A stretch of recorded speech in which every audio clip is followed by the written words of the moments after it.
یہ قول درست ہے کہ ایک قربانی پورے گھر کی طرف سے بھی ہو سکتی ہے، یا یہ قول درست ہے کہ نہیں جناب ہر فرد پر الگ الگ قربانی لازم ہوگی؟ قرآن سے جواب دینا آپ نے۔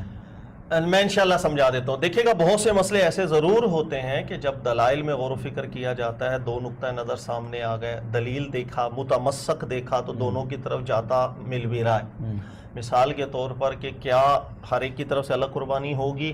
اگر آپ دیکھیں گے بہت سی روایات ایسی ہیں جس سے یہ معنی واضح طور پر اخذ کیا جا سکتا ہے کہ جو صاحب حیثیت ہوگا اس کو کرنی چاہیے، چاہیے ایک گھر میں چار ہوں، لیکن ایک جانور ایک گھرانے کی طرف سے بہت ہوگا اس سنت کی ادائیگی کے لیے، اس پر بھی مواد روایات کے اندر مل جاتا ہے۔ تو متمسک دیکھیں گے دونوں طرح کے اویلیبل ہیں، اس لیے فقہی اختلاف بھی ہو گیا۔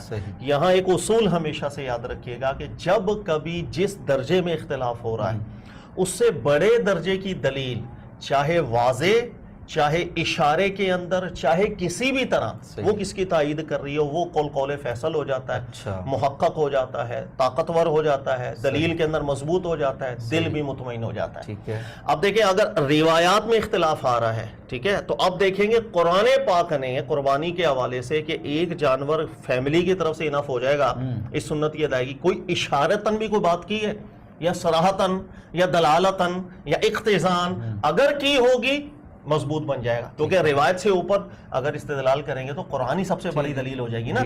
تو اس مسئلے کے اندر بھی چونکہ نقطہ نظر دونوں ہیں، زیادہ قول فیصل مضبوط انشاءاللہ یہی بنے گا کہ ایک قربانی بہت ہوتی ہے سنت کی ادائیگی کے لیے، آپ کے گھرانے کے لیے، اور اس کا واضح اشارہ ہمیں قرآن پاک سے مل سکتا ہے۔ قربانی کی اصل وہ حضرت ابراہیم علیہ السلام کا واقعہ ہے کہ جس وقت آپ ذبح کر رہے تھے اپنے بیٹے اسماعیل علیہ السلام کو، یہ ہر ایک نے واقعہ سنا ہے۔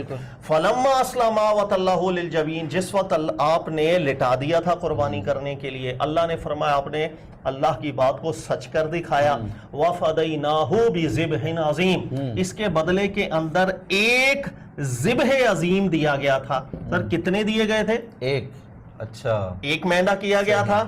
سوال یہ پیدا ہوا یہیں سے سنت جاری ہو گئی۔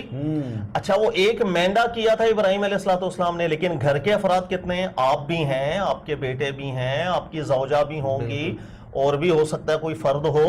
تو سوال یہ ہے کہ لیکن ذبح تو ایک جانور ہی ہوا، گھرانہ تھا جانور ایک ذبح۔ تو قرآن پاک نے جو اس رسم کی جو مشروعیت کا واقعہ ذکر کیا ہے، اس سے ہم اشارتاً بالنص یہ بات سمجھ سکتے ہیں کہ اس سنت کی ادائیگی کے لیے ایک گھرانہ اگر ایک جانور کر رہا ہے وہ بہت ہو جاتا ہے۔